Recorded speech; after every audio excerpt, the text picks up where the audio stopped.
Kakaibang pangalan na naman na nabisto sa listahan ng mga tumanggap ng confidential funds ni Vice President Sara Duterte. Bukod sa mga naunang katunog ng chichirya at prutas, meron naman ngayong Team Grocery na kapangalan ng karne at isda. Nasa frontline ng balitang yan, si Marian Enriquez.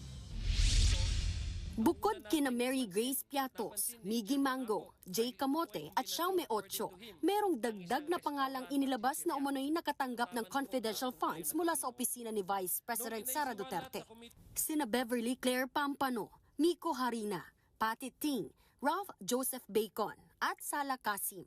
Lahat daw ng mga pangalang ito walang birth certificate at walang marriage o death record sa Philippine Statistics Authority. Sa halos 2,000 recipients ng Confi funds ng OVP, higit 1,300 dito ang walang birth records. Tinawag na Team Grocery ni Deputy Majority Leader Paulo Ortega ang mga pangalang tila mabibili raw sa palengke o grocery. Giit niya, hindi ito ang unang beses na may nakitang katawa-tawa o kakaibang pangalan. Nakalulungkot din daw na patuloy pa itong nadaragdagan. Mukha raw sinadyang mag-imbento ng listahan para pagtakpan kung saan dinala ang pondo. Giit ni House Prosecutor at San Juan Representative Bel Zamora, mapalalakas nito ang kanilang impeachment complaint laban kay VP Sara, partikular ang Article 2 na nakatuon sa pagwaldas umano sa confidential funds ng OVP at DepEd. Paliwanag pa ni Zamora, para sa mga namimiloso po na nagsasabi kaya nga confidential dapat or fictitious names dapat. The use of fictitious names for confidential funds is not automatically legal, as in fact there are guidelines that the officials have to follow.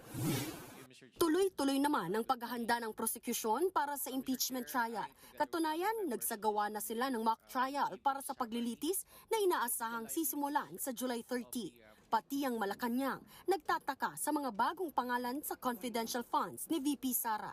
Hindi lang po siguro ang palasyo ang medyo nagtataka. Siguro lahat po ang taong bayan mismo ay nagtataka kung bakit ganito ang mga resibo na naibigay ng OVP. Sa kabila niyan, ipinauubayan na ng palasyo sa Kamara at Senado ang pag-iimbestiga tungkol dito. Nagbabalita mula sa Frontline, Marian Enriquez, News 5.